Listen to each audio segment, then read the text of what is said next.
सत श्री अकाल दोस्तों, welcome to Guru Nanak cares. आप सबका बहुत स्वागत है। नेक्स्ट रिक्वेस्ट आज उठाएंगे। It was regarding female infertility and particularly जहां फेलोपियन ट्यूब्स ब्लॉक्ड हो जाएं, जहां ये कारण बने जिस वजह से फीमेल इनफर्टिलिटी रह रही है। So there was a very special request कि फेलोपियन ट्यूब्स जहां ब्लॉक हो जाएं वहां क्या होम्योपैथी मदद करती है। आज का एक ये बहुत ही महत्वपूर्ण रहने वाला है वीडियो, क्योंकि दोस्तों female infertility is a very important topic to be discussed. Actually ये बहुत वास्ट टॉपिक है, एक वीडियो में कवर नहीं हो पाएगा। I will restrict my talk pertaining to the fallopian tubes. Fallopian tubes की अगर जो दिक्कत रहती है, क्या समस्याएं रहती हैं जिस वजह से लेडी कंसीव नहीं कर पा रही, उस पर चर्चा करेंगे with very reference to very important homeopathic remedies. कौन सी ऐसी दवाएं हैं जो यहाँ मदद करती हैं। आइए दोस्तों शुरू करते हैं। फीमेल इनफर्टिलिटी किसे कहते हैं, थोड़ी सी बेसिक जानकारी लेंगे in very simple words so that we have some basic knowledge about the thing. जो महिलाएं, कई बार ऐसा देखा गया केसेस रहते हैं जहां ना कंसीव नहीं कर पा रही हैं, even after trying for more than 6 months to 1 year, तकरीबन 1 साल से ट्राई कर रहे हैं, कोशिश कर रहे हैं, लेकिन कंसीव नहीं कर पा रही हैं because of some problem with the female. महिलाओं के अंदर कई बार ऐसी दिक्कत रहती है, we call it female infertility. ठीक है, अब इसे भी ना अच्छे से समझें। There are 3 main biological processes that take place in a female's body. महिलाओं के शरीर में ना 3 ऐसी बायोलॉजिकल प्रोसेसेस आई वुड से ऐसी रहती हैं, नेचुरल प्रोसेसेस हैं जो कि बहुत इंपॉर्टेंट रहती हैं फॉर कंसेप्शन, प्रेग्नेंट होने के लिए। ये 3 चीजें इंपॉर्टेंट रहती हैं। The very first thing is ovulation. Ovulation माने जैसे ना एक मैच्योर एग जब ओवरी रिलीज करती है एट द राइट टाइम, उसको ओव्यूलेशन कहा जाता है, right. Second is fertilisation. Now this is very important, जहां the sperm fertilises the egg, और ये होता है फेलोपियन ट्यूब के अंदर। हमारी चर्चा इस पॉइंट पे सीमित रहेगी, ठीक है। फेलोपियन ट्यूब में ये फर्टिलाइजेशन रहती है। And third is implantation. Once that fertilized egg, जब वो एग फर्टिलाइज हो जाएगा ना, तो it has to move out, वो फेलोपियन ट्यूब से बाहर निकलेगा और वो यूट्रस में जाके, उसकी लाइनिंग में जाके इम्प्लांट हो जाएगा, वहां वो एम्ब्रियो ग्रो करेगा, the foetus will grow, the baby will grow there. तो ये 3 इंपॉर्टेंट प्रोसेसेस रहती हैं, and that is ovulation, then fertilisation and then implantation. इन तीनों में अगर कहीं दिक्कत आ जाए, the lady will won't be able to conceive, तो वहां फीमेल इनफर्टिलिटी कहा जाएगा। और आज की जो चर्चा रहेगी, will talk about fallopian tubes की जो समस्याएं हैं, उसमें अगर ब्लॉक्ड है, यानी कि the second part is to be considered here, that is fertilization. अगर फेलोपियन ट्यूब भी ब्लॉक हो गई है, स्पर्म वहां पहुंच ही नहीं पाएगा, वो एग को फर्टिलाइज नहीं कर पाएगा, लेडी कंसीव नहीं कर पाएगी। दोस्तों फेलोपियन ट्यूब्स को लेके भी ना 2 समस्याएं प्रमुख रहती हैं रिगार्डिंग कंसेप्शन।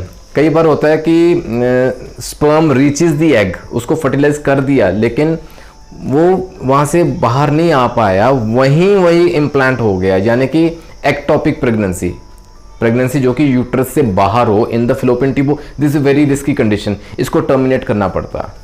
और second is the point we are going to discuss today, जिसके ऊपर चर्चा है, दैट इज फेलोपियन ट्यूब्स के अंदर कोई इन्फेक्शन हो जाए, कोई इन्फ्लेमेशन हो जाए, जिस वजह से वो डैमेज हो जाए, उन्हें नुकसान पहुंचे। अगर फेलोपियन ट्यूब्स डैमेज हैं, ब्लॉक्ड हैं, उन्हें नुकसान पहुंचेगा, तो ना स्पर्म वहां पहुंच पाएगा टू फर्टिलाइज द एग, और ना ही वो फर्टिलाइज्ड एग वापस आ पाएगा इनटू द यूट्रस, क्योंकि ब्लॉक्ड है, रास्ते में रास्ता ब्लॉक्ड है, तो this won't lead to pregnancy.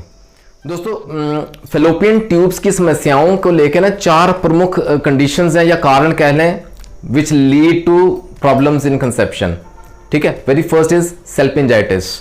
ये थोड़ा समझेंगे, सेल्पिंजाइटिस जिस वजह से फेलोपियन ट्यूब्स ब्लॉक होती हैं। सेकंड इज एंडोमेट्रियोसिस, इसके ऊपर एक detail video I have already uploaded, देख लीजिएगा अगर कुछ बेसिक जानकारी चाहिए। Endometriosis.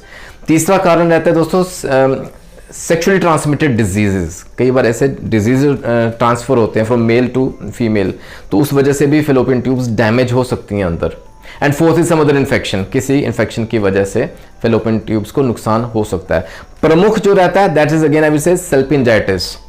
सेल्पिंजाइटिस is basically inflammation of the fallopian tube. Fallopian tube single या दोनों में इन्फ्लेमेशन हो सकती है, जिस वजह, and this is related to PID, pelvic inflammatory disease, और इस वजह से अंदर इन्फ्लेमेशन की वजह से सिम्टम्स आते हैं, पेशेंट को बर्निंग पेन हो सकता है, दर्द बहुत महत्वपूर्ण सिम्टम रहता है, और अंदर ना पस फॉर्म हो जाती है। No that again blocks the fallopian tube. Salpingitis समझना जरूरी है दोस्तों इसके लिए। दोस्तों एक्यूट सेल्फिंजाइटिस प्रमुख कारण उभर के आता है जिस वजह से ये कंसीव नहीं कर पाती लेडी। एक्यूट सेल्फिंजाइटिस में क्या रहता है, इन्फ्लेम्ड हो जाती हैं fallopian tubes because of that infection, mostly it is bacterial infection. ठीक है, इस वजह से ना इन्फेक्शन हो जाती है, स्कार टिश्यू बन जाता है, पेल्विक एडिशंस हो जाती हैं फीमेल में। ऐसे सूरत में क्या करें, कंसल्ट फिजिशियन, अपने निकट होम्योपैथिक फिजिशियन से कंसल्ट करें, और ज़रूरत पड़ने पे ना to confirm the blockage of fallopian tubes there are certain test diagnosing techniques रहती हैं। इसमें सबसे इम्पॉर्टेंट रहता है हिस्टेरोसेल्पिंजियोग्राफी। हिस्टेरोसेल्पिंजियोग्राफ HSG हमें कहते हैं। Actually the dye is inserted in the female body और एक्सरे लिया जाता है सो दैट वो ब्लॉकेज कहाँ है, it exactly points out the blockage there. दोस्तों अगर किसी कारण से ऐसी समस्या आ रही है महिला में, कोई फेलोपियन ट्यूब या ट्यूब्स ब्लॉक्ड हैं जिस वजह से वो कंसीव नहीं कर पा रही हैं, come to homeopathy, the sooner the better I would say. Homeopathy brings back the lost hope. दोस्तों सबसे पहले सबसे महत्वपूर्ण दवा आपके सामने रखता हूं, that is Eupionum. Eupionum actually is the most recommended homeopathic remedy. जहां क्रॉनिक सेल्फिंजाइटिस की बात की हमने, एक्यूट की बात की है ना, क्रॉनिक भी रहता है, क्रॉनिक ट्यूब ब्लॉक रहता है, चाहे एक ट्यूब ब्लॉक है सिंगल या दोनों ब्लॉक्ड हैं। यूपियोनम मदद करती है to remove that block in both the tubes. और इसके साथ एसोसिएटेड सिम्टम्स भी समझें। The lady feels burning pain in the ovaries, ovarian region में ना दर्द करेगा, स्पेशली द राइट ओवरी में, वहां दर्द ज्यादा करता है। अलॉन्ग विद लिकोरिया की समस्या रहती है। लिकोरिया वो भी गशिंग होता है, फोर्स के साथ निकलता है, वो जो डिस्चार्ज की समस्या रहती है ना, fungal infection in females. Burning leucorrhoea रहेगा, मेंसेस के बाद आएगा, और साथ में वो लो बैक पेन सिवियर लेके आएगा। ये कुछ एसोसिएटेड सिम्टम्स हैं। अगर फेलोपियन ट्यूब्स ब्लॉक्ड रहती हैं, you can certainly depend upon Eupionum. 30C से स्टार्ट करें। प्रमुख दवा है, very important homeopathic remedy, that is pulsatilla. Pulsatilla भी देखी गई है जहां इन्फ्लेमेशन रहती है फेलोपियन ट्यूब्स की, जिस वजह से ना पेल्विक पेन रहता है ड्यूरिंग मेंसेस। मेंसेस के दौरान ना पेल्विस एरिया में दर्द रहेगा, और उस वजह से ना बड़ी बेचैनी सी लगी रहती है महिला को, रेस्टलेसनेस रहती है, घबराहट, बेचैनी के सिम्टम्स रहते हैं। वहाँ हम पल्साटिला देंगे ज़रूर। और pulsatilla we know patient is very gentle, काम रहता है, सबमिसिव तरह का रहता है, ईजिली रो भी पड़ता है, the lady weeps very often. Pulsatilla 30C can help you here.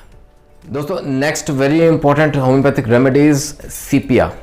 Sepia is a beautiful remedy for the females. महिलाओं के लिए बहुत बेहतरीन इसके रिजल्ट्स देखे गए हैं, स्पेशली अगर फेलोपियन ट्यूब्स ब्लॉक्ड हैं बिकॉज ऑफ इन्फ्लेमेशन। देखिए अगर डायग्नोज हो गया है ना फेलोपियन ट्यूब्स ब्लॉक्ड है, दिक्कत है वहाँ, साथ में एसोसिएटेड सिम्टम्स देखिए अगर तो बेयरिंग डाउन सेंसेशन रह रही है, जैसे पेल्विक रीजन में अंदर वजन पड़ रहा है, भार पड़ रहा है नीचे को in the pelvic region, very typical symptom to prescribe sepia. अच्छा अगर लेडी कंसीव नहीं कर पा रही है बिकॉज ऑफ एंडोमेट्रियोसिस ऑल्सो, अगर एंडोमेट्रियोसिस का कारण है, उसके अंदर ना यूरिन की अर्जेंसी और फ्रीक्वेंसी बढ़ जाती है, वहां भी सीपिया काम करती है 30C दिन में 2 बार। और दोस्तों पांचवी बहुत महत्वपूर्ण दवा है, that is Medorrhinum. Actually Medorrhinum is the master remedy जहां फेलोपियन ट्यूब्स ब्लॉक्ड हैं और लेडी इनफर्टाइल है। हालांकि मैंने इसको लास्ट में जरूर लिया, लेकिन it is one of the top most remedies medorrhinum. Actually all the remedies are very important. Medorrhinum में ना पेशेंट को ओवेरियन रीजन में दर्द रहता है, ओवेरियन पेन्स रहती हैं, मेंसेस बहुत ऑफेंसिव किस्म के रहते हैं, एंड फाइनली देयर लिकोरिया की समस्या रहती है। जो डिस्चार्ज की समस्या है ना वो बहुत थिन एंड वाटरी, जैसे पतला सा डिस्चार्ज आता रहता है लेडी को।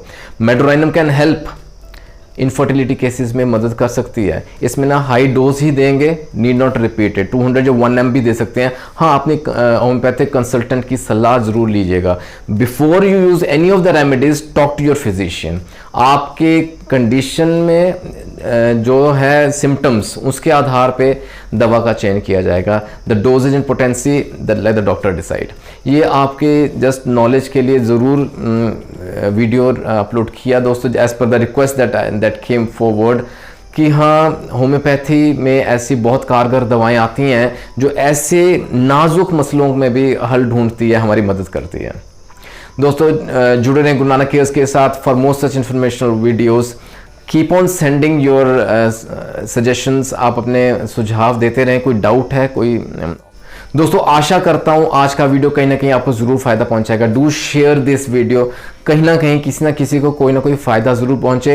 ये एक नाजुक सा मसला है दोस्तों। Let all women be blessed with babies, ये एक ऊपर वाले की रहमत है। Females are blessed with this power. अपना ख्याल रखें दोस्तों, जल्दी मिलेंगे अगले वीडियो में। डू लाइक दिस वीडियो, अगर आपको अच्छा लगा अपनी ब्लेसिंग्स जरूर भेजिए, अपना प्यार भेजिए विद लाइक। जल्दी मिलेंगे अगले वीडियो में। Take care, God bless.